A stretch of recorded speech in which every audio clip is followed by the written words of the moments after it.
Olá, no podcast Estado com Arte de hoje, a minha convidada é licenciada em Comunicação Social pela Universidade Nova de Lisboa, como jornalista esteve na RTP, TSF, Jornal Público e no Jornal Observador, é autora de livros, crónicas e contos, criou e dirigiu a X Magazine, foi candidata ao Parlamento Europeu nas últimas eleições, foi vereadora dos Direitos Humanos na Câmara Municipal de Lisboa, no Executivo de Carlos Moedas, é professora de Comunicação, Liderança e Ética na Nova SBE e diretora executiva das Conferências do Estoril. Olá, Laurinda Alves, Olá, bem-vinda Marta. Muito ao obrigada. podcast Estado com Arte. É um Obrigada, prazer, um privilégio estar aqui consigo.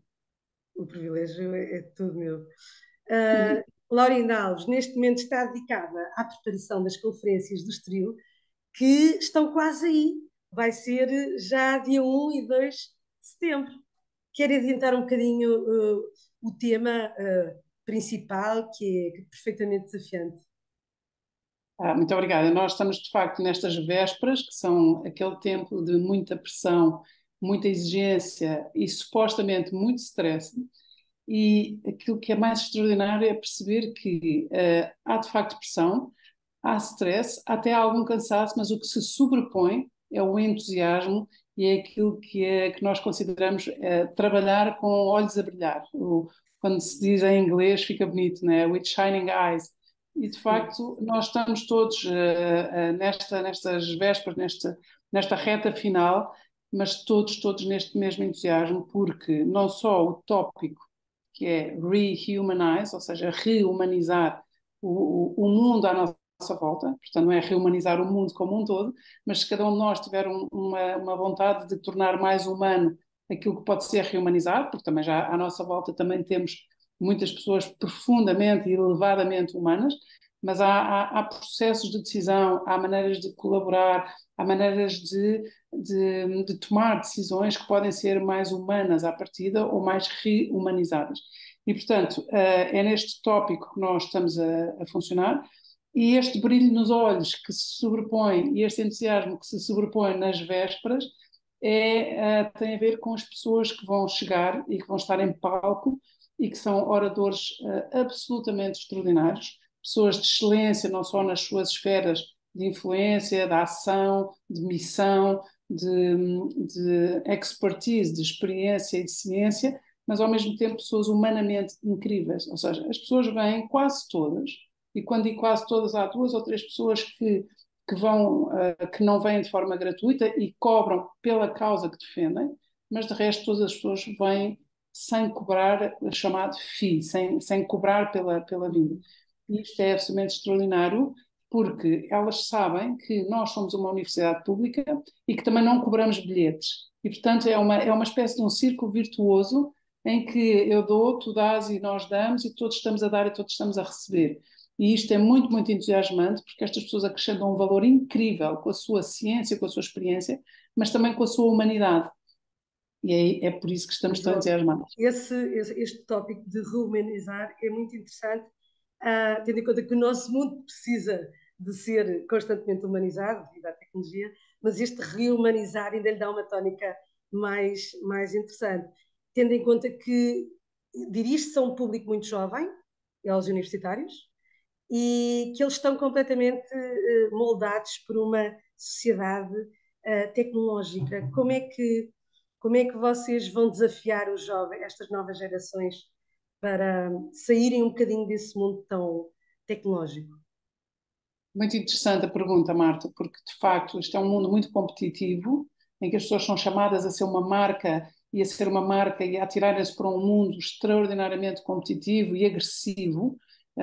E quando nós falamos em rehumanizar, nós de facto o que estamos a tentar é que as pessoas tenham sempre no centro a pessoa humana, ou seja, como se nós pudéssemos ter um mantra ou uma frase-chave que é primeiro os humanos, humans first. E quando nós pomos as pessoas em primeiro lugar, não há nada que seja tão ameaçador como parece. Nós vivemos numa era não só de competitividade agressiva, de organizações que alimentam, fomentam essa competitividade e essa agressividade nos mercados, e o que nós precisamos é de perceber que nós podemos ser sempre pessoas resgatadoras, podemos ser sempre pessoas que estão atentas às pessoas frágeis que estão à nossa volta, independentemente do nível em que estamos nas organizações, ou independentemente do facto de sermos ainda estudantes e de estarmos a formar-nos para o mundo e para a vida adulta. E é muito importante ter presente que a humanização ou a rehumanização faz-se sempre no processo de tomada de decisão. É aí sempre, é quando nós fazemos escolhas, e as escolhas são diárias, é aí que nós temos que ter esta consciência reforçada de o que é mais humano, onde é que nos leva mais longe, onde é que crescemos todos, onde é que nós podemos tirar o melhor de todos e de cada um. E Laura ainda muitas está a tocar aqui num ponto que eu acho que é muito interessante, que é onde é que nós podemos melhorar todos e também pensando nesta sua função, neste prémio TAGIDS 2023, onde está como diretora e que toca precisamente no tema da corrupção, que é um tema que está na ordem do dia, não é? De que forma é que esse prémio está, de facto, num combate aceso ao tema da corrupção?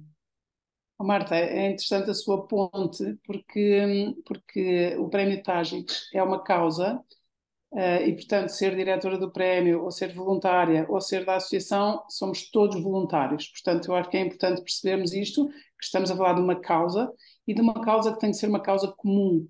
A corrupção tira do nosso bolso, do bolso de cada um, do seu, do meu, leva-nos muito dinheiro, aliás, tanto dinheiro que, imagina, agora que se fala tanto do IRS, o valor da corrupção, se fosse distribuído, redistribuído, e se não nos fosse subtraído, permitia que todos os portugueses não pagassem IRS. E isto é uma coisa absolutamente colossal. E, portanto, nós percebemos que sai do nosso bolso e que, quando não há mais dinheiro para a educação, para a saúde, para a justiça e por aí adiante, e que as assimetrias e a pobreza, a maior causa de pobreza é a corrupção. E, portanto, isto fez o quê? Faz com que pessoas como eu e pessoas como a Marta, porque só a pergunta quer dizer que está atenta e é sensível à questão, e se calhar muitas pessoas que nos vão ouvir, ou que vão ver, ou que vão ler, ou quem nós de alguma forma influenciamos, podem ser pessoas também que se juntam a esta causa. Como é que uma pessoa pode, numa associação como a All for Integrity, que é a associação que preside ao Prémio Tágides e à rede de escolas, e estes programas de literacia anticorrupção que estão em vigor e que são absolutamente contagiantes e louváveis, como é que nós podemos associar-nos e combater a corrupção? Nós, se calhar, não temos na nossa mão e ao nosso alcance essas ferramentas e esse conhecimento, mas conhecemos pessoas que estão ativamente empenhadas em combater a corrupção, em promover culturas de integridade e, portanto, temos a obrigação de os nomear. Para quê? Nomeá-los para prémios, para serem reconhecidos, para serem premiados. E só o facto de serem nomeados já é em si mesmo um prémio, porque é um reconhecimento. E quanto mais nós fizermos isto, mais nós seremos um sistema de vasos comunicantes em que a corrupção, de facto, atinge-nos a todos, mas nós também podemos deixar-nos atingir por uma causa que é de todos e em que todos podemos participar. Há muitas maneiras de participar. Esta é uma delas, apenas uma Sim, delas. exato. Lorina, em Portugal cada vez mais se assiste a denúncias de casos de corrupção no entanto, o Poder Judicial está a fazer o seu trabalho. Mas continua a haver cada vez mais casos, não é? Enquanto sociedade, o que é que se pode fazer? O que é que se pode fazer mais? Para além do sistema judicial estar a funcionar, para além de casos da sociedade, exemplos desta associação para a qual participa, que estão atentos e que estão a denunciar e a promover esta informação. O que é que se pode fazer nas escolas? Dar formação nas escolas? É isso mesmo, eu acho que esse é o ponto-chave. Essa é onde tudo acontece, onde tudo se molda, onde o caráter de alunos e professores e das pessoas que estão, de facto, em formação ou a formar, onde podemos realmente sublinhar o poder individual que nós temos temos um poder coletivo muito, muito forte, mas o poder individual de cada um, meu, seu, de cada um, é muito grande. E é aí que se podem formar as pessoas, e esta tal literacia sobre como detectar, identificar onde é que começam os comportamentos desviantes, o que é que nós aceitamos, o que é que nós devíamos, o que é que nós aceitamos passivamente e aceitamos quase como pronto, sempre se fez, não é? Sempre se fez. Não, não é porque sempre se fez que as coisas são éticas, não é porque sempre se fez ou porque é aceite que as coisas estão bem feitas. E, portanto, essa consciência tem que ser nas escolas desde muito cedo e é isso também que a All for Integrity está a fazer. E a maneira como estes programas anticorrupção promovidos pela All for Integrity estão a escalar nas escolas, e quanto mais escolas e quanto mais alunos e professores houver, porque depois os alunos e os professores em conjunto trabalham estas matérias e não é uma matéria que fica percebida do ponto de vista intelectual. Eu percebi, compreendi e segui. Não. Como eles experimentam, fazem, trabalham sobre isto, percebem o efeito, são coisas que não esquecem. E, portanto, são coisas que depois até parece que uma pessoa se esquece, mas em situação, estes alunos, estes jovens, estas pessoas que passam por este tipo de formação, vão se lembrar que não, isto já é isto que agora parece uma coisa menor, à frente pode dar origem a comportamentos desviantes e pode dar origem depois em algumas pessoas, não. Eu não estou a dizer que pequenos comportamentos que nós tomamos como que aceitamos, não quer dizer que leva a uma corrupção e a uma corrupção ativa.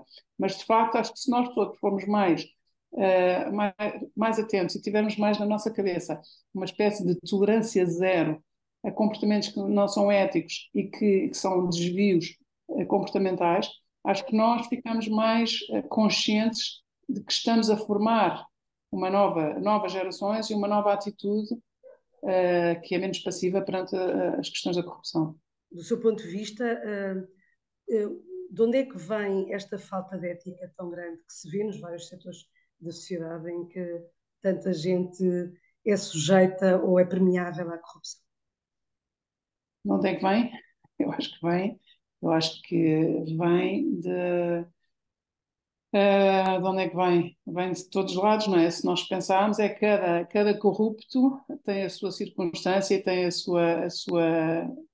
seus caminhos. E cada pessoa que se deixa corromper é igual, não é? Portanto, uma pessoa não pode generalizar, não pode dizer a corrupção vem daqui, porque senão já seriam caminhos que já estariam cortados, não é? O problema da corrupção é que é muito silenciosa, muito insidiosa e, sobretudo, funciona na base do silêncio, não é? E, portanto, se alguém quer corromper alguém, tem que garantir não só o efeito daquilo que quer, mas também o efeito que esta pessoa vai ficar em silêncio, não é? E, portanto, não vai denunciar, não vai ser um delator. E, portanto, os caminhos para a corrupção são muitos. Eu não me atrevo a dizer que é daqui ou dali, até porque posso estar a ser muito injusto, ou posso estar a nomear ou a deixar no imaginário de cada um alguma possibilidade de classes profissionais ou de pessoas e não quero fazer isso porque seria muitíssimo injusto, até porque nós temos e conhecemos muito mais pessoas honestas, íntegras e retas do que os outros. O problema é que o impacto que os outros têm é brutal. Mas, Desculpe, exato, mas especialmente porque estamos numa sociedade muito mediatizada e é que, verdade. com qualquer problema que surja na democracia, tem um impacto muito grande quando noticiado. Marta, eu gostava de dizer uma coisa que eu acho que serve para todos nós, que é há uma voz que nunca se cala em nós, nunca, absolutamente nunca, a não ser pessoas que tenham alguma doença do foro patológico, mas todos nós temos uma voz que é a voz da consciência. Essa voz nunca se cala, está sempre ativa, sempre acesa. E nós sabemos sempre, essa voz vai se fazer sempre ouvir em nós quando nós percebemos que aquilo não está bem, não está completamente bem, isto cheira mal, não percebo, há aqui qualquer coisa que eu não percebo. E quando isto acontece, eu acho que nós devíamos fazer aquilo que se chama, eu não queria usar muitos inglesismos, mas o double check, é tentar perceber de onde é que isto vem, porque é que isto vem. Imagina, em circunstâncias de alguém que quer oferecer um presente. Isto é uma questão que se põe com os nossos alunos. Eu agora não estou a dar essa cadeira, mas dei durante 22 semestres, mais 4, portanto 26 semestres, uma cadeira chamada Comunicação, Liderança e Ética. E as questões éticas são estas. Imagina, chegamos ao mundo do trabalho e fazemos bem o nosso trabalho. E porque fizemos bem o nosso trabalho, geramos uma relação de grande confiança com o cliente. E o cliente quer reconhecer esse nosso trabalho e vai oferecer-nos um presente. O presente que nós podemos aceitar, o máximo que nós podemos aceitar para não ficar refém desse presente e para que isto para que não seja um favor que eu à frente tenha que pagar, pode ser, sei lá, uma caneta que não tenha muito valor, um ramo de flores ou um livro. O O limite problema será sempre uma coisa muito simbólica. muito simbólica, de baixo preço e que não me deixa refém. Qual é o problema destes presentes? O problema destes presentes é que normalmente não é uma esferográfica, não é um ramo de flores, ou não é um cartão e não é um livro. É qualquer coisa que tem valor, que quem recebe como valor, imagine-se, já é uma caneta de ouro, ou já é uma viagem, ou já é... O que é que esse presente faz? Esse presente faz com que, na cabeça da pessoa que oferece o presente, fique a expectativa de que há dois caminhos. O reconhecimento de que trabalhou bem, alguém trabalhou bem, portanto eu estou a fazer esse reconhecimento, e a expectativa de ter um comportamento, um atendimento privilegiado da próxima vez. E esta expectativa, que é legítima se a outra pessoa aceitou o presente, à frente vai acontecer. E à frente até pode ser um atendimento privilegiado porque sim, e também não é nenhum Fez favor, um bom nem leva trabalho. não leva à corrupção, mas Sim. pode ser um princípio de comportamento desviante. E por isso é que o Código Ético das Empresas, hoje em dia, tem isto: não aceitar presentes, porque sabemos que há este esquema de ficar refém. Como não se Sim. podem aceitar presentes, o que é que acontece nas pessoas corruptas e que têm a tendência a corromper os outros? Chamadas luvas, não é? E aí, onde é que estas pessoas funcionam? Estas pessoas funcionam na fragilidade do outro, na vulnerabilidade do outro, na necessidade do outro, porque às vezes as E nos pessoas, de facto, medos também que as pessoas têm. ganham pouco, trabalham muito e há um dinheiro que lhes faz falta, há um dinheiro que lhes Sim. dá jeito, está a ver? E, portanto, isto pode começar por aqui ou pode começar logo pela grande corrupção e nem sequer estão a ter em consideração se o outro precisa ou não precisa. O corrupto quer e precisa, independentemente da pessoa que está a tentar corromper ou da organização que está a corromper. Sim. Mas há que ter atenção. Esta geração, Marta, esta geração é uma geração muito, estas novas gerações são muito sensíveis porque elas veem as notícias e veem que estas pessoas ficam em julgamento interminável, em que o nome delas fica pela lama, em que a ganância, este lucro ganancioso também já está a fazer história. Felizmente estas novas gerações estão muito mais conscientes da ética, É a não só da aposta, ética. a grande aposta deste país é formar bem as novas gerações e que tanto precisam. Enquanto professora das aulas de comunicação e liderança, o que é que diz aos seus alunos? Quais são as valências, as skills mais importantes para enfrentarem no mercado de trabalho? É técnica, é informação, estar sempre up to date? O que é mais importante? Não. O que é mais importante são as chamadas human skills, as competências humanas. Nós vivemos numa era da inteligência artificial, da robótica, e isso é muito ameaçador também, é fascinante, mas é inquietante. E também por isso nós escolhemos o rehumanizar o nosso mundo para o título das conferências do Estoril, porque nós vivemos num tempo muito ameaçador. Nós vivemos num tempo em que tudo é uma ameaça, as guerras, os conflitos, a pandemia, os fluxos migratórios, ver os migrantes a sofrer, a chegar, a morrerem no Mediterrâneo, em alto mar, tudo isto nos ameaça, tudo isto nos interpela, nos atravessa, mas há inteligência artificial também, porque no limite pode fazer com que a minha função deixe de fazer sentido. E, portanto, aquilo que cultivamos nestas aulas é a marca de cada um, a autenticidade de cada um, ou seja, não artificializar, não ser o que os outros esperam que eu seja, mas aquilo que, olhando para o meu potencial, olhando para os meus talentos, as minhas competências, olhando para quem eu sou com autenticidade, ou seja, numa lógica de bem é melhor, não é só nós temos que aceitar a nossa imperfeição, mas não é aceitar de uma forma relaxada. Pronto, eu tenho defeitos e vou viver com eles. Não. Eu tenho pontos de superação e vou ver desses defeitos ou desses pontos de superação onde é que eu posso superar-me e evoluir numa lógica de bem é melhor.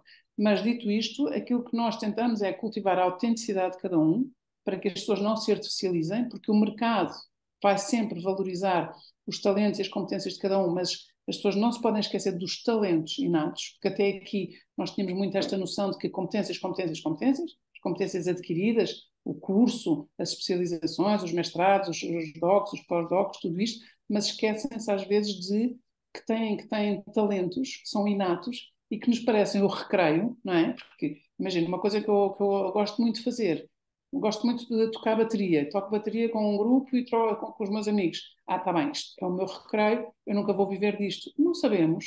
Esta geração, hoje em dia, tem que olhar tanto para as competências que adquire como para os talentos que tem. E E olhar as para eles. empresas também já ligam mais à parte humana da pessoa, aos gostos, aos interesses. Notam isso também?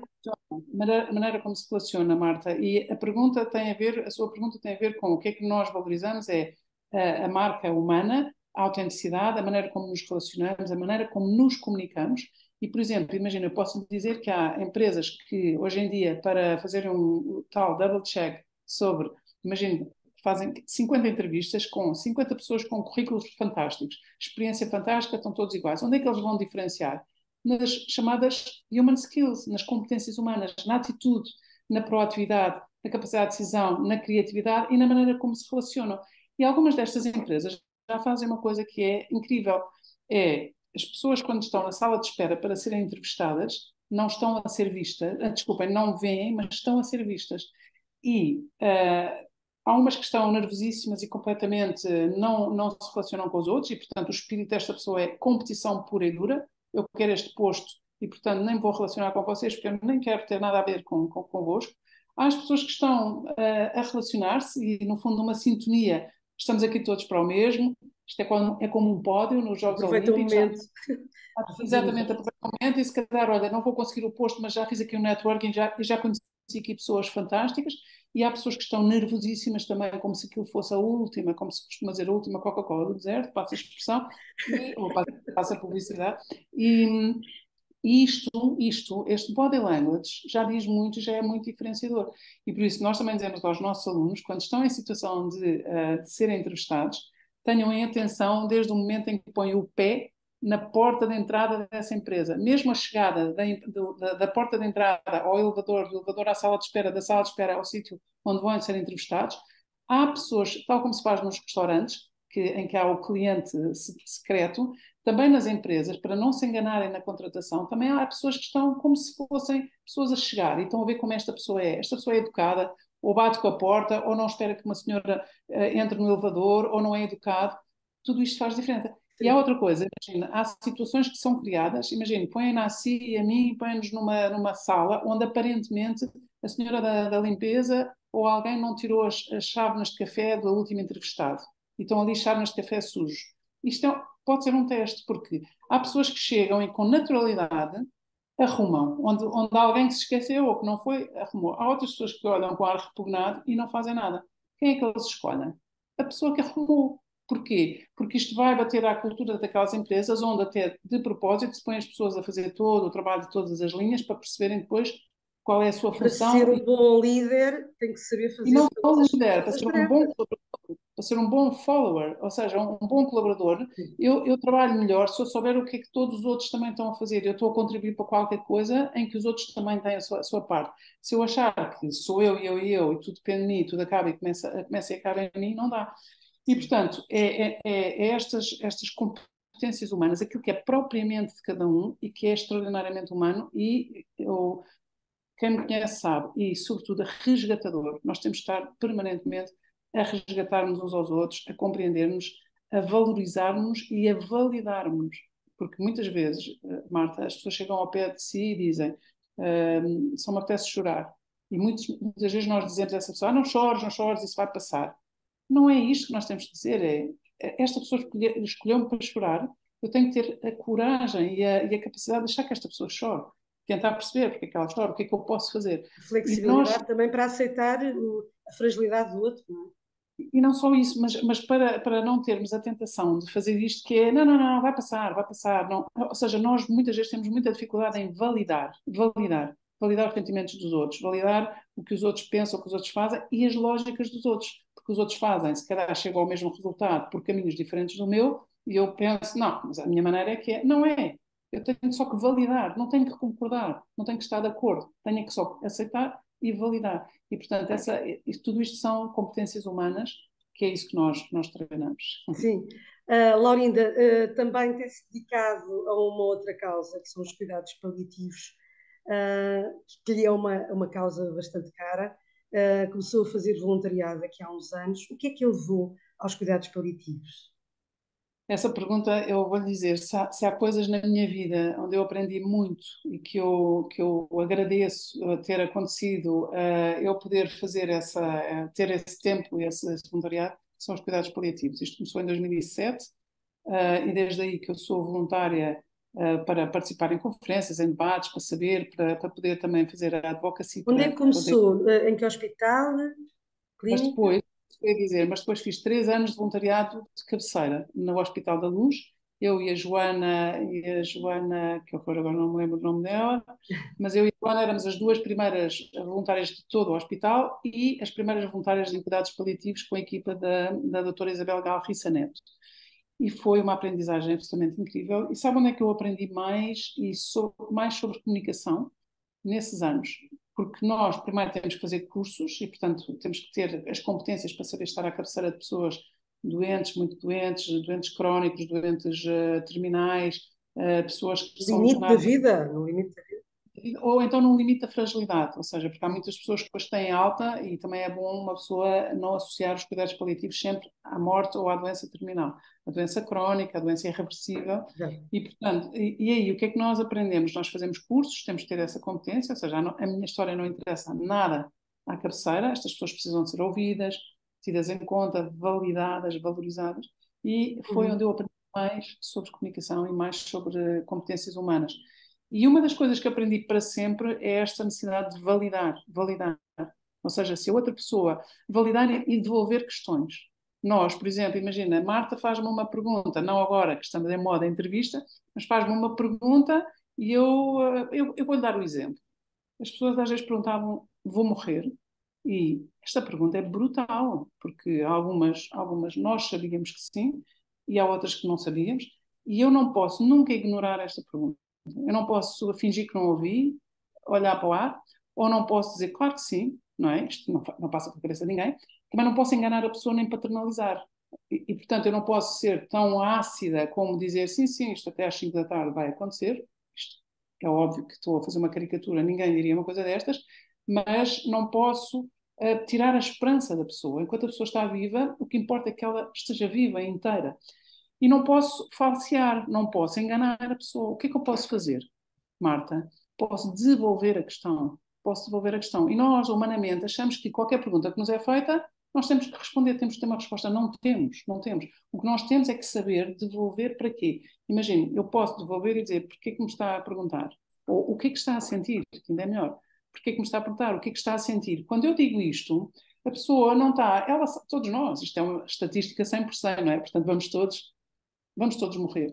Uns mais depressa que outros e outros, se calhar, de uma forma Claro. É mais inevitável, elegante e isso é mais. inevitável. Sim. Mas, ao devolver a questão, eu estou a abrir um campo e a alargar um campo em que a pessoa vai poder dizer o que é que está a sentir, porque é que está mais inquieta, o que é que a está a afligir, e a conversa já se desviou daquilo que é a pergunta. E nós temos que aprender a fazer isto no nosso dia a dia, porque à nossa volta, nós e à nossa volta, muitas vezes estamos desanimados, estamos frágeis, sentimos ameaçados, achamos que há injustiça e que a injustiça não é só com os outros, às vezes também somos injustiçados. E quando nós tivermos esta consciência, nós vamos conseguir validar as pessoas que estão à nossa volta, validar essa pessoa, essa vulnerabilidade e a reforçar e se calhar aumentar não a esperança de vida no sentido da longevidade, mas aumentar da esperança de vida enquanto está viva. Portanto, isto foi uma aprendizagem incrível. Tive contato com pessoas incríveis, mas sobretudo aprendi muito com a equipa da doutora Isabel Galriça Neto, que agora seria muito longo enunciar todas as pessoas, portanto, no meio a ela, porque é de facto é uma pessoa a quem nós devemos, nós portugueses devemos, ela é a pessoa que trouxe os cuidados paliativos, é a locomotiva dos cuidados paliativos em Portugal, e depois como deputada na Assembleia Nacional, tem feito um trabalho absolutamente incrível e, portanto, é uma vénia, eu faço-lhe vénias sem fim, aprendi muito com ela, com a equipa dela, com as pessoas que ela formou, e aprende-se muito na relação. Inspirou-a para entrar também na política, tendo, tendo-se candidatado às eleições europeias, mas eu queria mesmo falar era da sua participação enquanto vereadora dos direitos Então, humanos eu acho na que Câmara de Lisboa. Eu acho que, como eu também fui, eu em 2009 também fui candidata pelo MEP, que era um movimento de cidadania que concorreu às eleições europeias, não posso dizer que foi a doutora Isabel Garriça Neto. Eu acho que eu tenho essa demanda interior da causa e do bem comum e da causa pública.